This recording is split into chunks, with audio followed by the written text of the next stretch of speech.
Septembre 1066. Harald Hardrada, roi de Norvège, accoste sur les côtes d'Angleterre avec 300 dracars. À bord, 8000 guerriers vikings, les meilleurs combattants de Scandinavie. Hardrada n'est pas n'importe qui.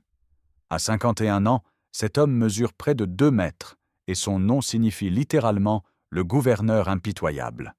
Son visage porte les cicatrices de dizaines de batailles menées aux 4 coins du monde connu.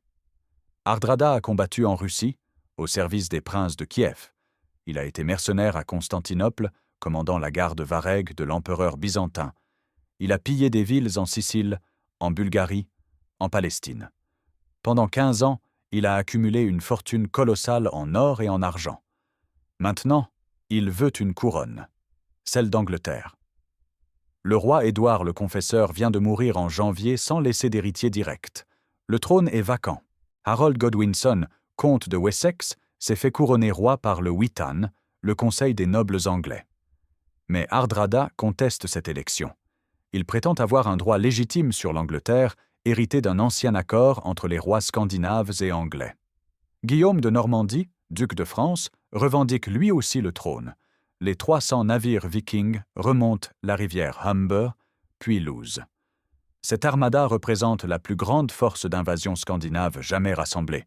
Les dracars transportent non seulement des guerriers, mais aussi des armes, des provisions pour des mois, des tentes, du matériel de siège. Hardrada ne vient pas faire un raid, il vient conquérir un royaume. À ses côtés navigue Tostig Godwinson, le propre frère du roi Harold. Tostig a été comte de Northumbrie jusqu'à l'année précédente, quand une révolte l'a chassé de ses terres. Son frère Harold a refusé de l'aider, approuvant même son exil. Tostig n'a pas pardonné cette trahison.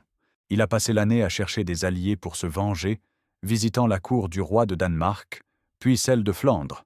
C'est finalement Hardrada qui a accepté de le soutenir en échange de son aide pour prendre l'Angleterre. Le 20 septembre 1066, les Vikings débarquent près de York, la plus grande ville du nord de l'Angleterre. York a une histoire particulière avec les Scandinaves. 200 ans plus tôt, les Vikings avaient conquis cette région, établissant le royaume de Jorvik. Pendant des générations, York fut une ville viking, parlant vieux norrois, commerçant avec la Scandinavie. Ce n'est que récemment que les anglo-saxons ont repris le contrôle du nord. Les comtes Edwin de Mercie et Morcar de Northumbrie rassemblent rapidement une armée pour défendre York. Ils ont environ 5000 hommes, principalement des levées locales, des paysans armés de lances et de haches agricoles. Quelques centaines de teignes, les nobles guerriers anglo-saxons, commandent ces troupes. Les deux armées se rencontrent à Fulford, à 3 kilomètres au sud de York. Les Vikings forment leur célèbre mur de boucliers, une ligne compacte de guerriers dont les boucliers se chevauchent pour créer une barrière impénétrable. Les Saxons chargent. La bataille fait rage pendant des heures dans les champs boueux près de la rivière Ouse. Hardrada commande personnellement l'aile droite de son armée. À un moment critique, quand les Saxons menacent de percer ses lignes, il mène une contre-attaque dévastatrice. Les Vikings enfoncent le flanc gauche des Anglo-Saxons, les repoussant vers un grand fossé rempli d'eau. Des centaines d'hommes se noient dans le marécage. Le comte Morcar perd le contrôle de ses troupes. Les Saxons fuient en désordre vers York, laissant derrière eux plus de 1000 morts. Le lendemain, les notables de York viennent négocier. La ville se rend sans combat. Hardrada accepte de ne pas piller la cité en échange d'otages et de provisions. Il installe son quartier général à York et envoie un tiers de ses hommes garder les navires aricales à 15 kilomètres au sud. York fournit de la nourriture, de la bière, du fourrage pour les chevaux. Les Vikings célèbrent leur victoire. Hardrada négocie avec les chefs locaux. Il exige davantage d'otages, des représentants de tout le Yorkshire. Un échange est prévu dans une semaine, le 25 septembre, à Stamford Bridge, un carrefour stratégique à 12 km à l'est de York, sur la route de Bridlington. Le roi de Norvège pense avoir gagné. Le nord de l'Angleterre est sous son contrôle. Les deux comtes les plus puissants de la région ont été vaincus. Il ne reste plus qu'à attendre l'arrivée du roi Harold depuis le sud, dans quelques semaines peut-être, et à le vaincre dans une bataille décisive. Hardrada commence même à distribuer des terres à ses capitaines, récompensant leur loyauté. Harold Godwinson apprend la nouvelle du désastre de Fulford le 19 septembre. Il est à Londres avec son armée, surveillant la Manche. Depuis des mois, il attend l'invasion de Guillaume de Normandie. Des éclaireurs ont signalé une flotte normande en préparation de l'autre côté de l'eau.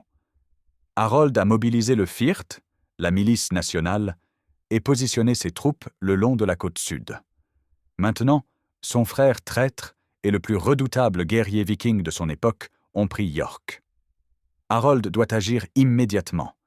S'il attend trop longtemps, Hardrada consolidera sa position dans le nord. D'autres nobles anglo-saxons pourraient rejoindre le roi norvégien. York était autrefois le cœur du royaume viking d'Angleterre. Les vieilles allégeances pourraient ressurgir. Le roi Harold prend la décision la plus audacieuse de sa carrière militaire. Il va marcher vers le nord avec toute la vitesse dont son armée est capable. Il ne peut pas emmener le Firth, trop lent. Il rassemble ses huskarls, sa garde personnelle d'élite, environ 2000 hommes. Ces guerriers professionnels portent des cottes de mailles, des aumes coniques, manient des épées à double tranchant et de longues haches danoises. En route vers le nord, Harold envoie des messagers dans chaque comté traversé, ordonnant aux thegnes locaux de le rejoindre avec leurs hommes. L'armée gonfle en marchant. Des centaines, puis des milliers de guerriers se joignent à la colonne. Certains sont bien équipés, d'autres n'ont que des lances et des boucliers en bois. La distance entre Londres et York est de 190 miles, soit plus de 300 km. Une armée médiévale parcourt normalement 15 à 20 km par jour. Harold couvre cette distance en 4 jours. C'est une performance extraordinaire, presque impossible. Les hommes dorment à peine, marchent du lever au coucher du soleil, ils réquisitionnent des chevaux dans les villages traversés pour transporter l'équipement et donner du répit aux plus fatigués. Le 24 septembre au soir, Harold arrive à Tadcaster, à 15 km de York. Ses éclaireurs lui apprennent que Hardrada a quitté la ville ce matin avec la moitié de son armée, se dirigeant vers Stamford Bridge pour l'échange d'otages prévu demain. Le roi norvégien ne sait pas que Harold est dans la région. Il pense l'armée anglo-saxonne encore dans le sud, à plusieurs semaines de marche. Harold comprend qu'il a une opportunité unique. L'armée viking est divisée. Un tiers des hommes de Hardrada gardent les navires à Rickhall. L'autre moitié est à Stamford Bridge. Si Harold frappe maintenant, vite et fort, il peut surprendre les Vikings en infériorité numérique. Le 25 septembre à l'aube, l'armée anglo-saxonne entre dans York. La population est stupéfaite de voir le roi. Harold ne s'arrête pas. Il traverse la ville au pas de course et continue vers l'est, sur la route de Stamford Bridge. Il a maintenant environ 10 000 hommes, mais beaucoup sont épuisés par la marche forcée des derniers jours. À Stamford Bridge, les Vikings profitent du soleil de fin septembre. La journée est inhabituellement chaude pour la saison. Beaucoup ont enlevé leurs cottes de mailles lourdes et étouffantes. Certains se baignent dans la rivière Derwent. D'autres jouent au dé, boivent de la bière, festoient avec les provisions de York. Hardrada a emmené environ 4000 hommes. Il a laissé le reste de ses forces à Rickhall avec les navires, estimant qu'une démonstration de force modérée suffirait pour intimider les nobles du Yorkshire venus livrer les otages. Le roi de Norvège porte son armure de parade, une cotte de mailles dorée appelée Emma. Cette armure est célèbre dans toute la Scandinavie. On dit qu'aucune arme ne peut la percer. Tostig est avec lui, ainsi que les meilleurs capitaines vikings. Ils attendent l'arrivée des représentants de York. Le lieu de rendez-vous a été bien choisi. Stamford Bridge est un pont de bois qui enjambe la Derwent, un point de passage obligé sur la route principale. Plusieurs chemins convergent ici. C'est un carrefour commercial important. L'armée viking est dispersée sur les deux rives de la rivière. La majorité des hommes campent sur la rive est, dans les prairies. Un détachement plus petit garde le pont et la rive ouest. Il n'y a pas de formation de combat. Les boucliers sont posés contre les arbres. Les lances sont plantées dans le sol. Les chevaux paissent librement. Vers midi, un nuage de poussière apparaît à l'ouest. Les guetteurs vikings pensent d'abord qu'il s'agit de la délégation de York. Mais le nuage grossit rapidement. Puis ils voient des étendards, des milliers d'étendards. Des lances scintillent au soleil. Un chroniqueur de l'époque écrira que cette armée ressemblait à un champ de glace brisé. C'est l'armée du roi Harold. 10 000 guerriers anglo-saxons dévalent la colline ouest vers le pont. Les trompettes de guerre sonnent, les cris de bataille résonnent dans la vallée. Les Vikings sur la rive ouest n'ont que quelques secondes pour réagir. Hardrada comprend immédiatement qu'il est tombé dans un piège mortel. Son armée est divisée par la rivière, la moitié de ses forces est à une journée de marche, à Riccal. Ses hommes sont sans armure, dispersés, pris au dépourvu. L'ennemi est frais, organisé, en supériorité numérique. Le roi norvégien hurle des ordres. Les Vikings sur la rive ouest tentent de former une ligne défensive, mais c'est trop tard. La cavalerie anglo-saxonne les percute comme une avalanche de fer et de fureur. Les huskarls de Harold, leurs longues haches danoises tourbillonnant, fauchent les Vikings surpris. En quelques minutes, tous les Scandinaves sur la rive ouest sont morts ou en fuite vers le pont. La situation est désespérée. Les Vikings doivent tenir le pont assez longtemps pour permettre au gros de l'armée sur la rive est de s'organiser. Sans armure, sans formation, ils n'ont aucune chance face à 10 000 Saxons. Leur seul espoir est de gagner du temps. Un guerrier viking saisit une énorme hache danoise à double tranchant. Cet homme n'a jamais été identifié. Les chroniques ne mentionnent pas son nom. Mais ce qu'il accomplit ce jour-là deviendra légendaire. Il se plante au milieu du pont de bois, seul face à l'armée anglo-saxonne entière. Le pont de Stamford n'est large que de 2 à 3 mètres. Seuls quelques hommes peuvent avancer de front. Le Viking tient ce goulot d'étranglement. Sa hache virevolte, décrivant des arcs mortels. Le premier Saxon qui s'approche est coupé en deux d'un seul coup. Le second perd sa tête. Le troisième s'écroule, la poitrine fendue. Les huskarls de Harold sont les meilleurs guerriers d'Angleterre. Ils ont combattu dans des dizaines de batailles. Mais ce jour-là, ils ne peuvent rien contre le géant sur le pont. Vague après vague, il charge. Vague après vague, il meurt. L'homme à la hache ne recule pas d'un pouce. Son arme ne s'arrête jamais. Les corps s'empilent devant lui. Pendant près d'1 heure, un seul homme retient une armée entière.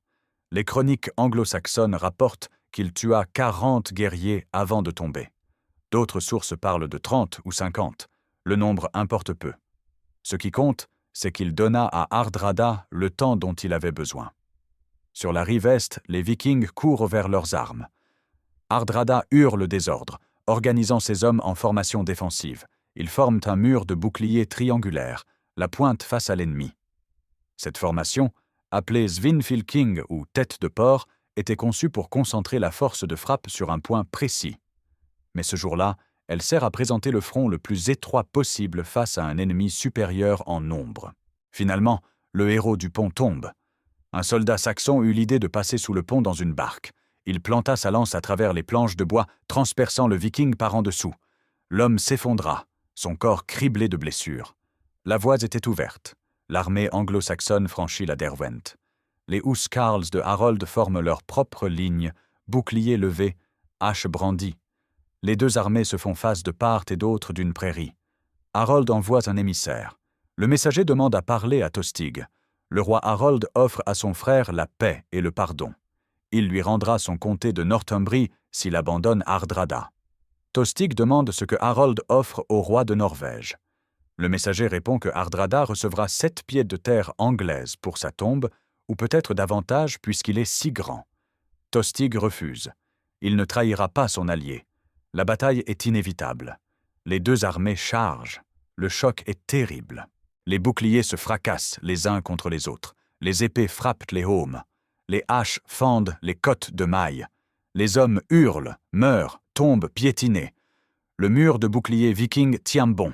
Les Saxons se brisent contre lui comme des vagues contre un rocher. Pendant des heures, la bataille fait rage sans qu'aucun camp ne prenne l'avantage. Les Vikings sont moins nombreux, sans armure, épuisés. Mais ce sont des guerriers professionnels, les meilleurs combattants de Scandinavie. Ils savent qu'ils vont mourir. Ils comptent vendre chèrement leur vie. Hardrada combat au premier rang. À 51 ans, il est toujours un guerrier redoutable. Son bras ne tremble pas. Son épée ne manque jamais sa cible. Autour de lui, ses berserkers, les guerriers fous qui combattent en transe, frappent avec une fureur démoniaque, insensibles à la douleur et à la peur. Puis un archer saxon bande son arc. La flèche siffle dans l'air. Elle frappe Hardrada à la gorge, juste sous le aume. là où la côte de mailles ne protège pas. Le roi de Norvège s'effondre. Emma, son armure réputée invulnérable, n'a servi à rien contre une simple flèche. La mort de Hardrada brise le moral des Vikings. Leur formation commence à vaciller. Tostig prend le commandement. Il refuse l'offre de Harold de se rendre. Il rassemble les guerriers, reforme le mur de boucliers. La bataille reprend. À Rikal, les Vikings qui gardèrent les navires entendent le bruit du combat. Eystein Or, l'un des meilleurs généraux de Hardrada, comprend ce qui se passe. Il rassemble immédiatement les 4000 hommes sous son commandement. Ils enfilent leurs armures et courent vers Stamford Bridge. 15 kilomètres en armure complète, sous le soleil de septembre. Les hommes d'Eystein arrivent sur le champ de bataille complètement épuisés, ruisselants de sueur, à bout de souffle. Mais ils chargent quand même. Frais et reposés, ils auraient dû changer le cours de la bataille. Épuisés comme ils sont, ils ne font que retarder l'inévitable. Les Saxons, malgré leur propre fatigue, sont encore capables de combattre. Ils massacrent les nouveaux arrivants. Eystein tombe, tué d'un coup de hache. Les Vikings résistent encore un peu, mais leur formation se disloque. Le mur de boucliers se brise. C'est la déroute. Les Saxons poursuivent les fuyards pendant des kilomètres. Les Vikings tentent de rejoindre leurs navires, mais peu y parviennent. Certains se noient dans la Derwent en essayant de la traverser. D'autres sont abattus dans les champs. Quelques-uns se regroupent pour des combats désespérés, vendant chèrement leur vie avant d'être submergés. Quand le soleil se couche sur Stamford Bridge, le carnage est total. Des corps jonchent les prairies sur des centaines de mètres. La rivière Derwent charrie des cadavres. Le pont de bois est brisé, effondré sous le poids des morts. Sur les 8000 Vikings qui avaient débarqué en Angleterre 3 semaines plus tôt, seule une poignée survit. Les chroniques rapportent que 24 navires seulement, sur les 300 de la flotte originale, retournèrent en Norvège. Chaque navire viking pouvait transporter environ 40 hommes. Cela signifie qu'environ 1 millier de Vikings échappèrent au massacre. 7000 périrent à Stamford Bridge ou dans les jours qui suivirent. Hardrada gît mort sur le champ de bataille, la gorge transpercée. L'homme qui avait combattu dans 3 continents, qui avait servi des empereurs et des rois, qui avait amassé une fortune légendaire, finit comme un simple guerrier, tombé sous une flèche anonyme. Ses fils Olaf et Paul étaient restés avec les navires à Rikal. Ils survécurent et purent ramener le corps de leur père en Norvège. Tostig meurt aussi dans la bataille. Harold fit enterrer son frère traître à York, dans le Minster de la ville. Malgré tout ce qui s'était passé entre eux, il lui accorda une sépulture chrétienne décente. Les pertes saxonnes furent également lourdes. Harold perdit environ 5000 hommes, la moitié de son armée. Ses huskarls, son élite, furent particulièrement décimés. Ces pertes se révéleraient catastrophiques dans les semaines à venir. Stamford Bridge marqua la fin de l'ère viking.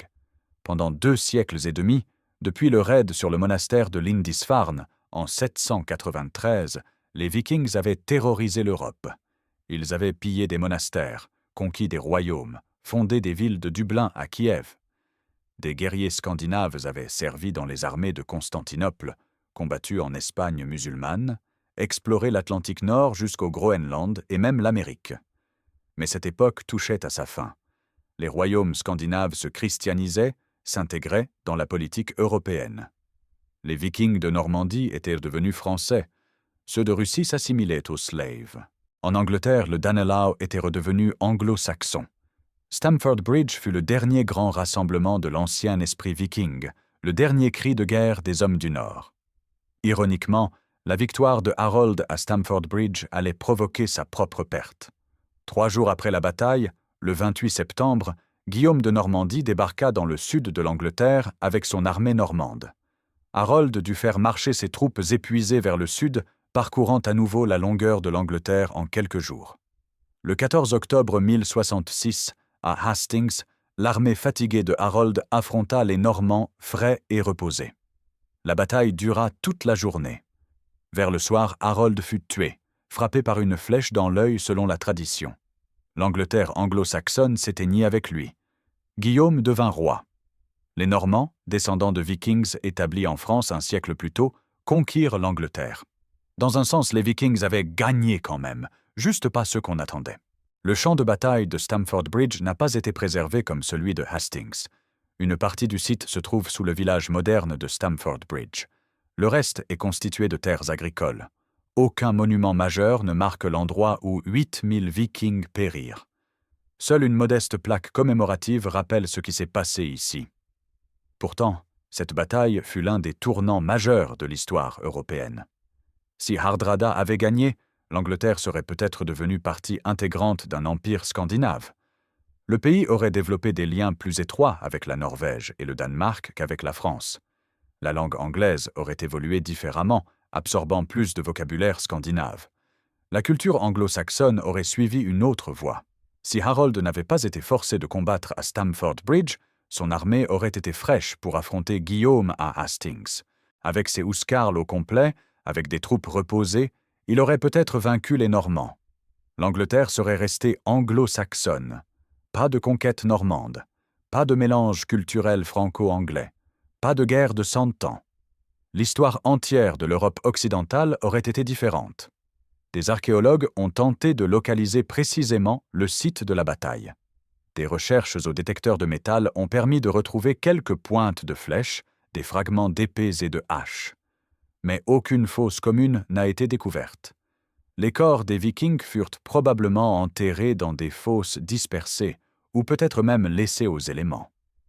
Dans les années qui suivirent la bataille, la région de Stamford Bridge devint hantée, selon les légendes locales. Les paysans rapportaient avoir vu des guerriers fantômes combattre la nuit. Des cris de guerre résonnèrent dans la vallée de la Derwent. Ces histoires persistèrent pendant des siècles. En Scandinavie, Stamford Bridge reste un nom célèbre. Les sagas islandaises racontent la bataille en détail, glorifiant le courage de Hardrada et de ses hommes.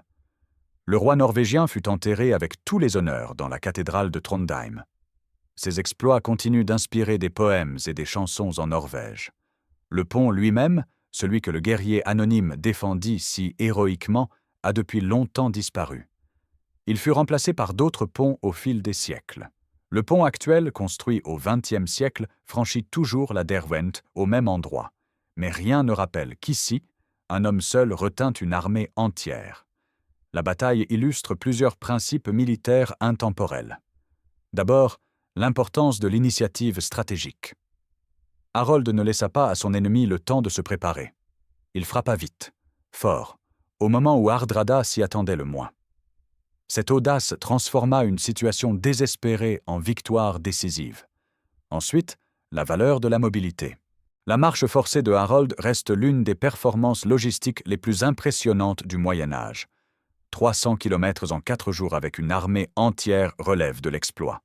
Cette rapidité permit de surprendre totalement les Vikings. Troisièmement, le danger de diviser ses forces.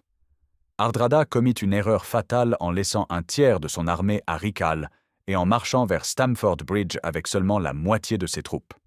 Quand Harold attaqua, les Vikings ne purent rassembler leurs forces à temps.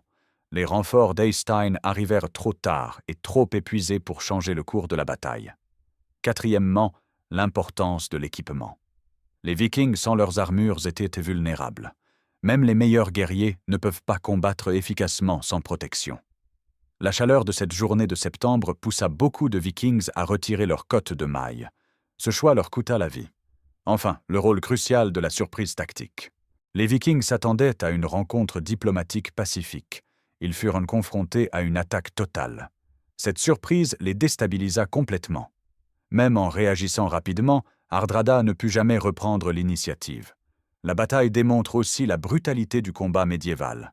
Les chroniques décrivent des blessures horribles, des hommes décapités, éventrés, démembrés.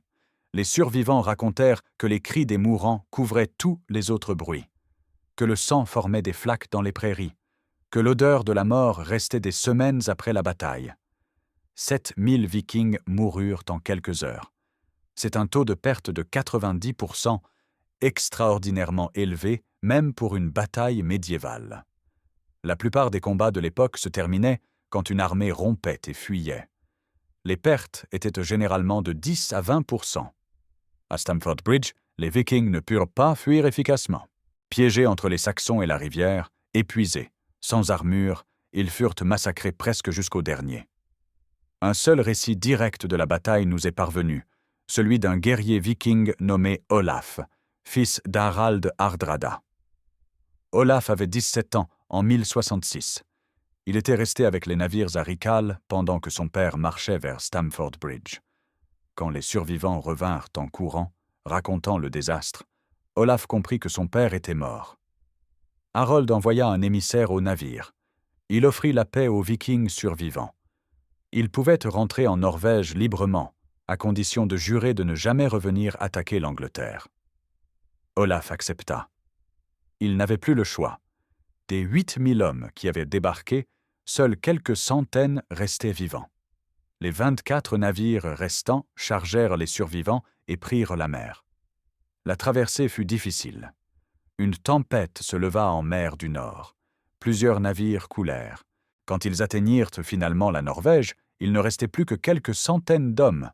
Olaf devint roi de Norvège après son père. Il régna pendant 26 ans, jusqu'en 1093. Contrairement à Hardrada, Olaf fut un roi pacifique. Il concentra ses efforts sur la consolidation de la Norvège plutôt que sur des conquêtes à l'étranger. Il ne retourna jamais en Angleterre. Dans sa vieillesse, Olaf dicta ses mémoires. Ces récits, conservés dans les sagas islandaises, constituent notre source la plus détaillée sur la bataille de Stamford Bridge vue du côté viking. Olaf décrivit comment les guerriers surpris tentèrent désespérément d'enfiler leurs armures pendant que les Saxons chargeaient. Comment son père, réalisant que tout était perdu, choisit de mourir en combattant plutôt que de se rendre. Comment Tostig refusa jusqu'au bout l'offre de paix de son frère. Olaf raconta aussi la marche des renforts depuis Rickhal. Comment Eystein et ses hommes coururent 15 kilomètres en armure complète, certains mourant d'épuisement avant même d'atteindre le champ de bataille. Comment ils arrivèrent trop tard, juste à temps pour mourir avec leurs camarades. En 2010, une équipe d'archéologues de l'Université de York lança une campagne de fouilles autour de Stamford Bridge. Ils utilisèrent des scanners géophysiques pour cartographier le sous-sol, cherchant des anomalies qui pourraient indiquer des fosses communes ou des concentrations d'objets métalliques. Les résultats furent décevants. Le site a été tellement perturbé au fil des siècles qu'il est difficile d'identifier des structures médiévales. Le village moderne couvre une partie du champ de bataille. Les terres agricoles ont été labourées pendant près de 1000 ans, dispersant les artefacts.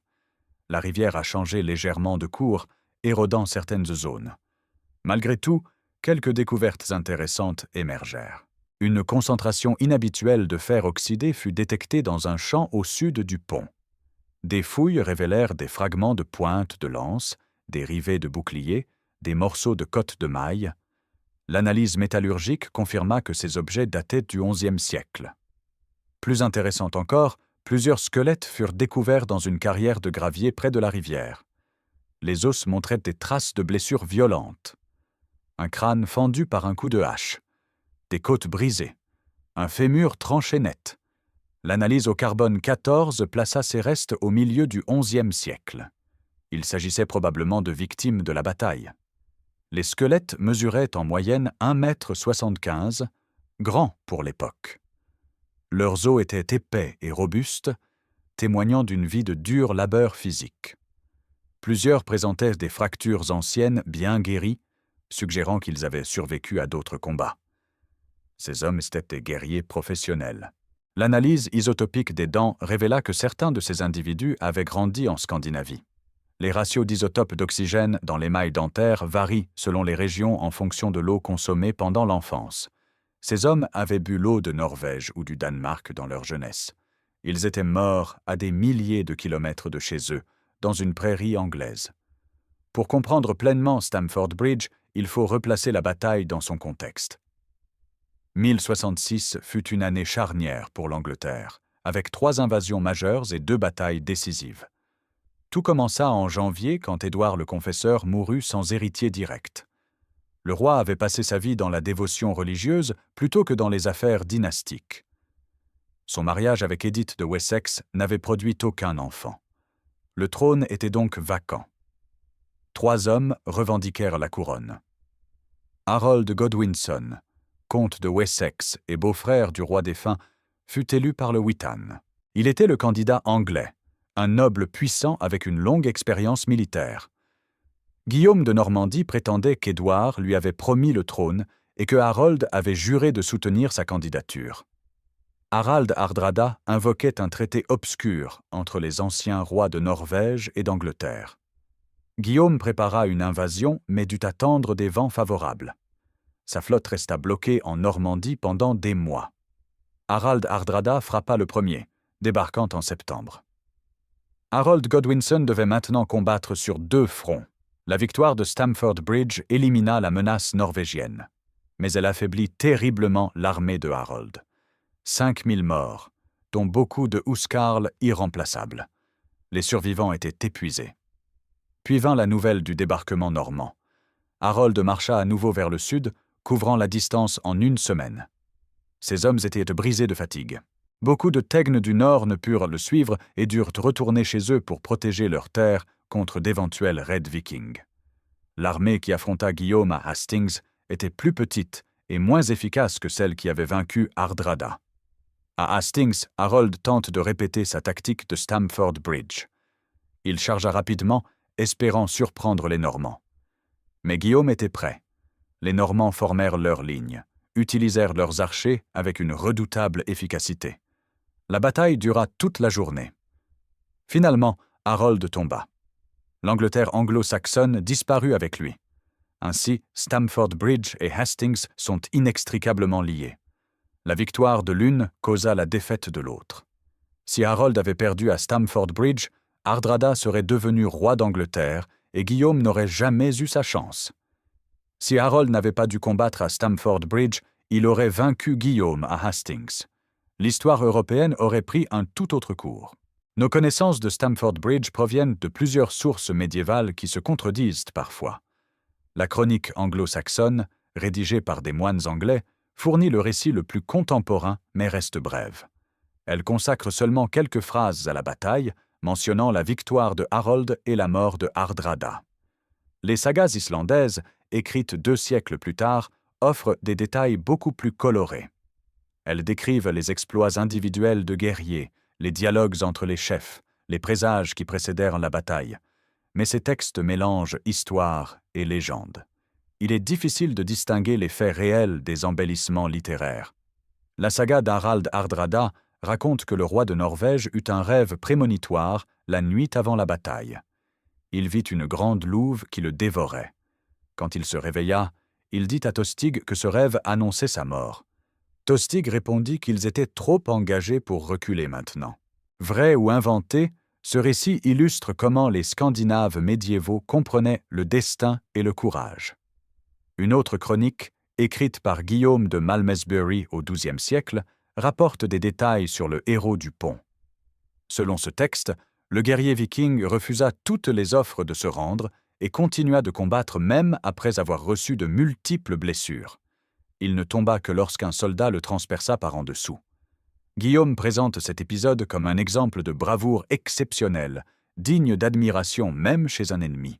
Les chroniqueurs normands, qui écrivaient pour glorifier Guillaume le Conquérant, minimisèrent l'importance de Stamford Bridge.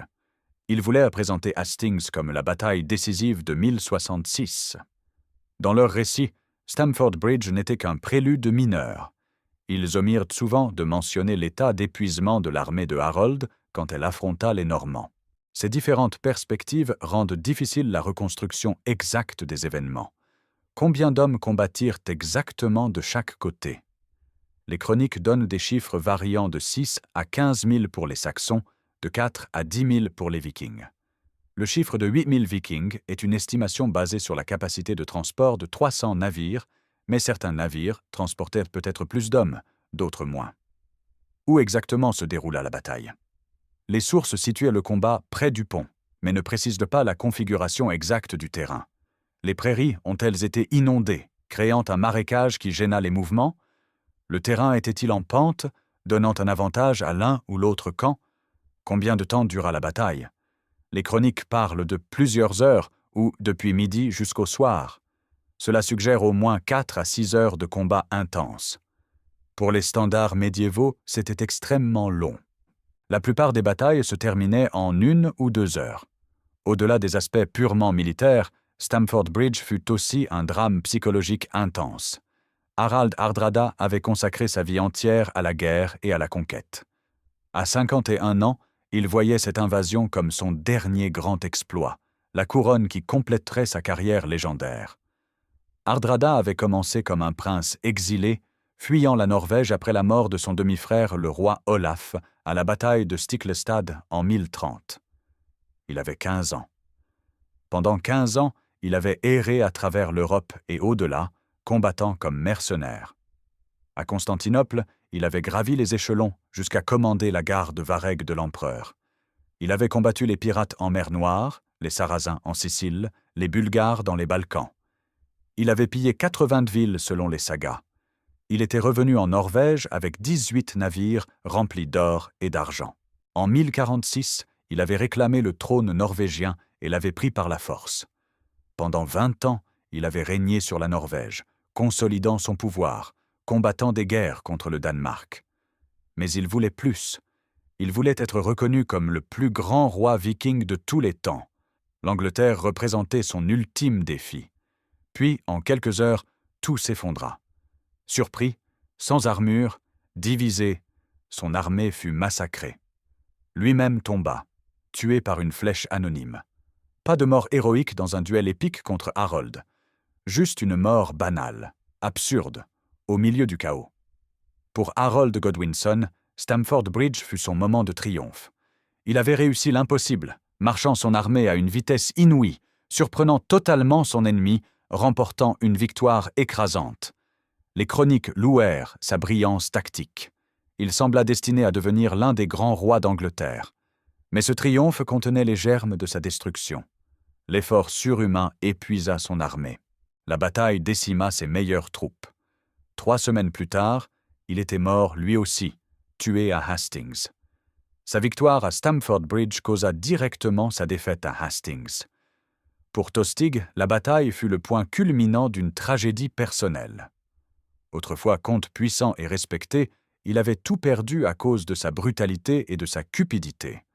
Les habitants de Northumbrie s'étaient révoltés contre lui en 1065. Plutôt que de le soutenir, son frère Harold avait approuvé son exil. Tostig passa une année à chercher désespérément des alliés. Il visita la Flandre, le Danemark, la Norvège. Partout, il offrit de trahir son propre pays en échange d'une aide militaire. Finalement, Hardrada accepta, mais le prix fut la mort de Tostig. Il mourut aux côtés de l'homme qu'il avait trahi son pays pour servir, haï par les Anglais, oublié par l'histoire. La destruction de l'armée de Hardrada à Stamford Bridge eut des répercussions profondes en Scandinavie. La Norvège perdit en un jour toute sa génération de guerriers d'élite. Les meilleurs combattants du royaume, des hommes dans la force de l'âge, périrent dans une prairie anglaise. Cette saignée démographique affaiblit la Norvège pendant des décennies. Le pays n'avait plus les ressources humaines pour mener des guerres d'expansion.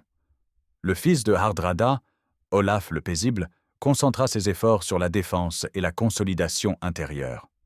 L'ère des grandes expéditions vikings norvégiennes était terminée. Le Danemark aussi en subit les conséquences. Bien que Hardrada fût roi de Norvège, beaucoup de Danois avaient rejoint son expédition, attirés par les promesses de butin et de terres en Angleterre. Des centaines, peut-être des milliers de guerriers danois moururent à Stamford Bridge.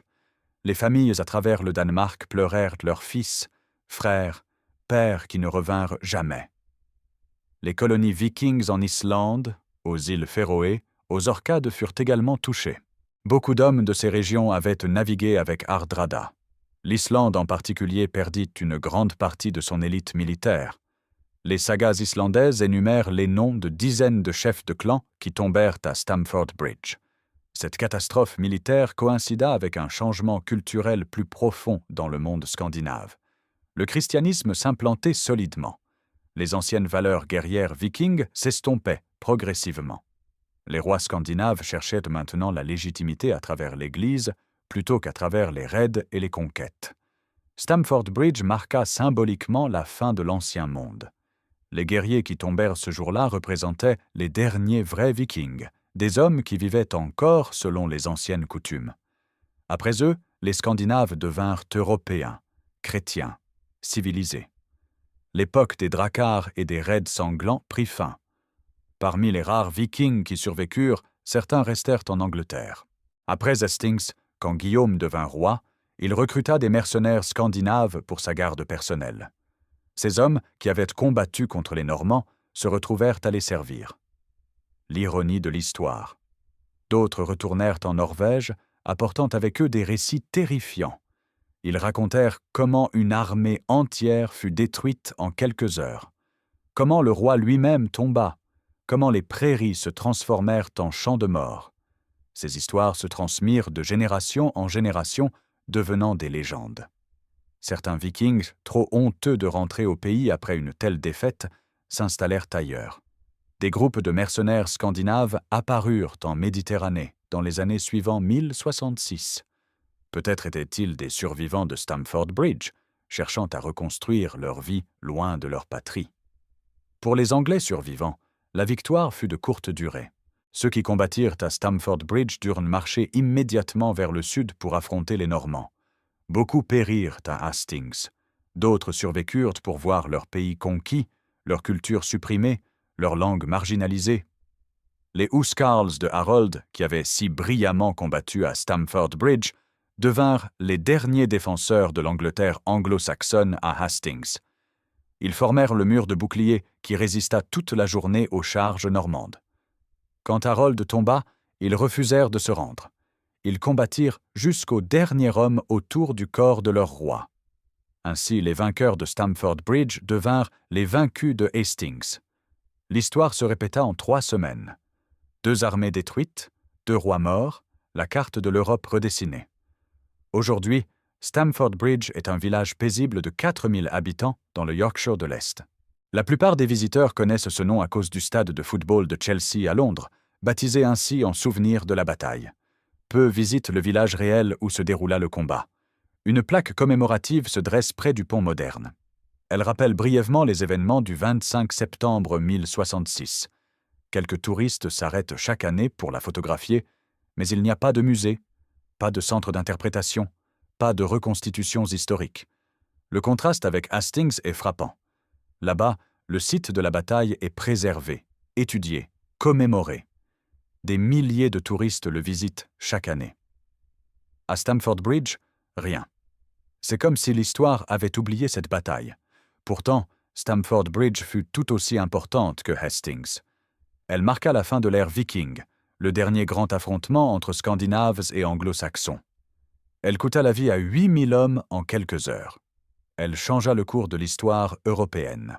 Les habitants du village ont une relation ambivalente avec leur passé. Certains sont fiers de vivre où se déroula une bataille célèbre. D'autres trouvent morbide de commémorer un massacre. Les terres agricoles autour du village continuent d'être cultivées. Chaque printemps, les tracteurs labourent les champs qui furent jadis un champ de bataille. Parfois, un paysan trouve un fragment de fer rouillé ou un bout de lame brisé. Ces objets finissent généralement dans des boîtes au fond de greniers. Personne ne se préoccupe vraiment de les identifier ou de les préserver. Ils ne sont que des débris anonymes d'une époque lointaine. Le 25 septembre 1066 fut le jour le plus meurtrier de l'histoire viking. En quelques heures, une civilisation guerrière qui avait dominé l'Europe du Nord pendant 2 siècles et demi s'éteignit dans la violence. 8000 hommes partirent le matin pour un simple échange d'otages. Le soir, presque tous étaient morts. Cette bataille démontre la brutalité absolue de la guerre médiévale. Pas de règles d'engagement, pas de convention de Genève, pas de prisonniers. Simplement 2 groupes d'hommes s'entretuant avec des armes tranchantes jusqu'à ce qu'un camp soit annihilé. La victoire allait non pas au plus brave ou au plus juste, mais au plus rapide, au plus chanceux, au mieux préparé. Harald Hardrada avait passé toute sa vie à se préparer pour cette campagne. Il avait accumulé richesse, expérience, réputation. Il avait rassemblé la plus grande armée viking jamais vue. Il avait vaincu les comtes anglais à Fulford. Il était à quelques semaines de devenir roi d'Angleterre. Puis, en un après-midi, tout s'effondra. La leçon de Stamford Bridge est que dans la guerre, l'histoire ne pardonne aucune erreur. Hardrada commit plusieurs fautes. Diviser son armée, se laisser surprendre, permettre à ces hommes d'enlever leurs armures. Chaque erreur était mineure, individuellement. Ensemble, elles furent fatales. Harold Godwinson triompha parce qu'il fit tout correctement. Il marcha vite, il frappa au bon moment, il maintint la pression même quand les renforts vikings arrivèrent. Sa victoire fut totale, écrasante, définitive. Puis il commit sa propre erreur en marchant immédiatement vers Hastings avec une armée épuisée. Cette erreur lui coûta son royaume et sa vie. Stamford Bridge nous rappelle que l'histoire ne suit pas de plan préétabli. Elle résulte de décisions humaines, bonnes ou mauvaises, prises dans des moments critiques. Un roi décide de marcher vers un pont pour négocier. Un autre décide de couvrir 300 kilomètres en 4 jours. Ces décisions changent le monde. Les 8000 Vikings qui disparurent ce jour-là ne furent pas simplement des statistiques. Chacun était un individu avec une histoire, une famille, des rêves. Ils venaient de Norvège, du Danemark, d'Islande, des îles du Nord. Ils avaient embarqué en quête de gloire et de richesse. Ils trouvèrent une mort anonyme dans une prairie étrangère. Leurs corps reposent quelque part sous les champs du Yorkshire. Leurs noms sont oubliés. Mais leur sacrifice involontaire marqua un tournant dans l'histoire européenne. Après eux, le monde ne fut plus jamais le même. L'ère viking était morte à Stamford Bridge, tuée en un seul jour sanglant.